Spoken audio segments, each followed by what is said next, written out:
Hello बच्चों, मैं आपकी ब्यूटी मैम फिर से एक बार आपके साथ एक नया अध्याय लेकर हिंदी का, जिसका नाम है हंसते हुए मेरा अकेलापन, और इसके राइटर हैं मल्यज।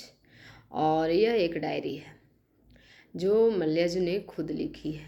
डायरी जो होता है एक प्रकार का आत्मकथा ही होता है। डायरी के बारे में बोलते हैं मल्यज कि डायरी है क्या। डायरी जो है मन का एक कूड़ा है जो भावनाओं से भर कर तैयार होता है।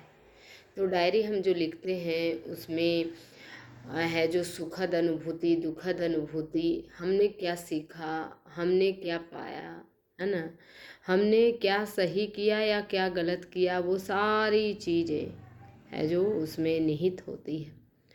तो डायरी जो है एक प्रकार का मन का कोड़ा है, यह कहना है मल्यज का। वो बताते हैं कि डायरी पढ़ने से यह पता चलता है कि किसी भी व्यक्ति का जिसके द्वारा लिखा गया है वो जो है उसका भावना क्या है, उसका व्यक्तित्व क्या है, उसका संस्कार क्या है, वो क्या चाहता है, वो समाज को किस दृष्टि से देखता है ना, वो बताते हैं। साथ में वो बताएं कि मनुष्य एक सामाजिक प्राणी है। मनुष्य अगर चाहेगा भी कि हम समाज के किन्हीं लोगों से बिना रिलेशन बनाए, बिना उनसे संबंध रखे हम जीवन आसानी से जी सकते हैं, तो ये बहुत मुश्किल होगा।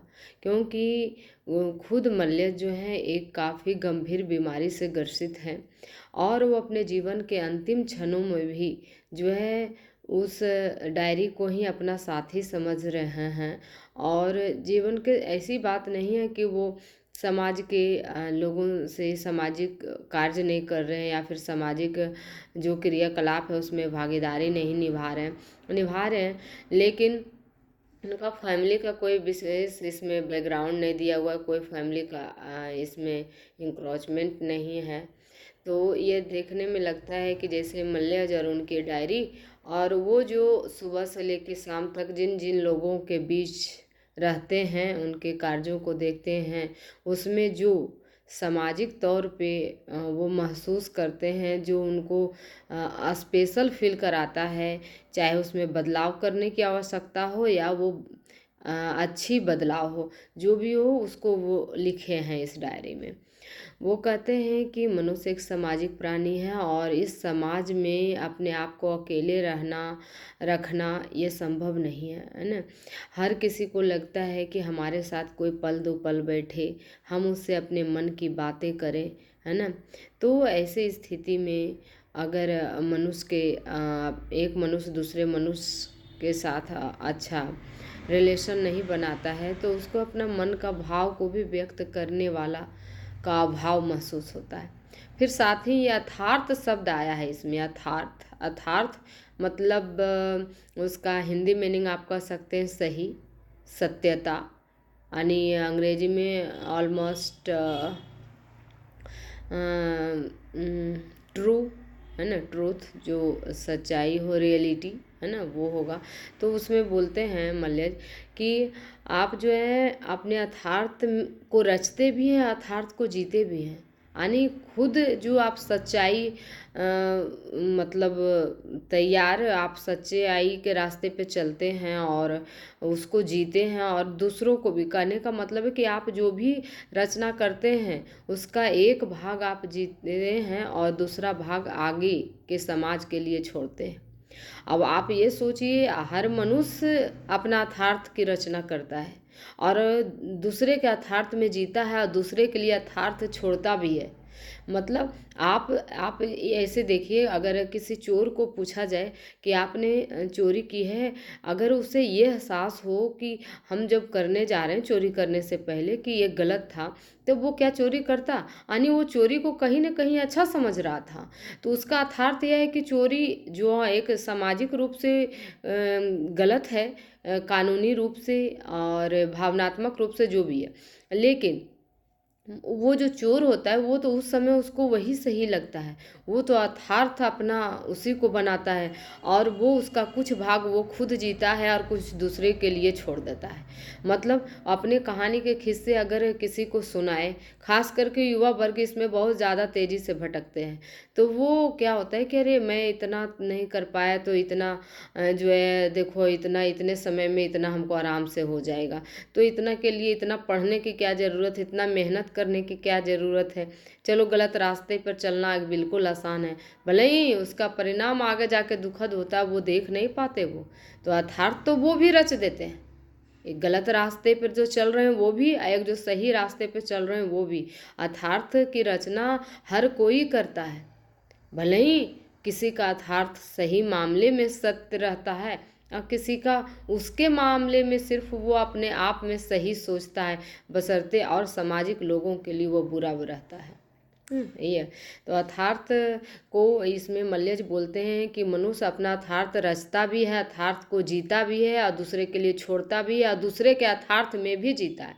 जैसे एक मनुष्य जो होता है बच्चे को जन्म देता है, तो वो अपने माता पिता से जो सीखा, अगर कुछ अच्छी अनुभूतियाँ हैं, कुछ अच्छी आदतें हैं, कुछ अच्छे दिशा निर्देश है, तो वो अपने बच्चों में देता है।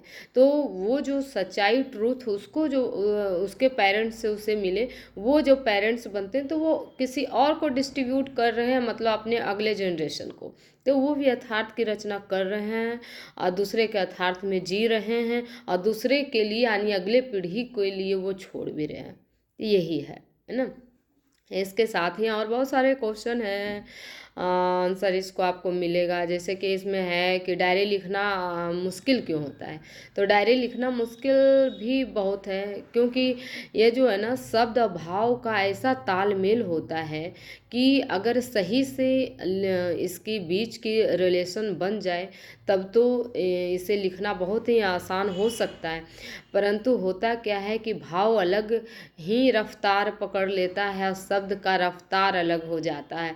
ऐसे में जब ये दोनों अलग अलग होते हैं तो अपनी ये जो भावनाओं और शब्दों का बिखराव से आसमान छू लेते हैं और इसमें अस्थिरता तो रह ही नहीं जाती।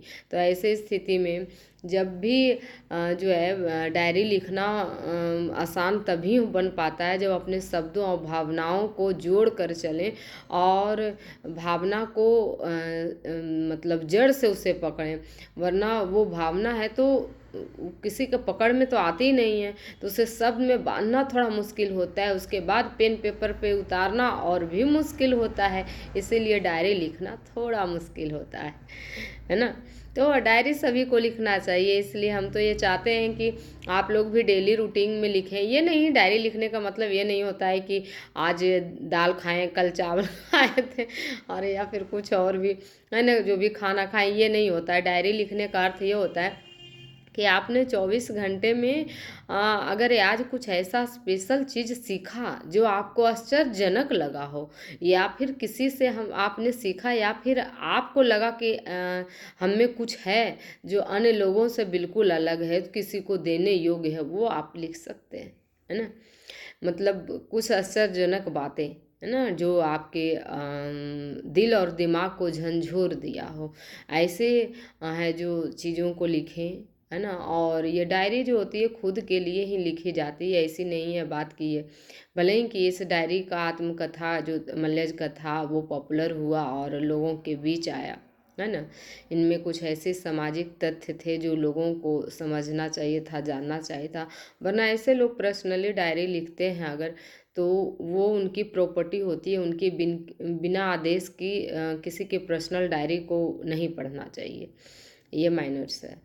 बट लिखना ज़रूर चाहिए। इससे क्या होता है ना, आपके मन के जो भी भाव हैं, गुस्सा है, सुखद अनुभूति है, सब प्रकट हो जाती है और आप शांत हो जाते हैं। आपका दिल और दिमाग अगर गुस्से में हो या फिर बहुत ज़्यादा विचलित हो आपका मन दिल, है ना, तो आप ये कर सकते हो, है ना।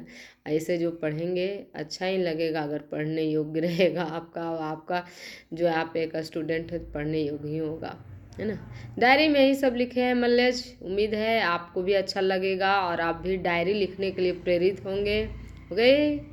तो ठीक है, अच्छा लगा हो तो आप सब्सक्राइब करें एंड लाइक करें, शेयर करें। Okay bye, best of luck my dear student.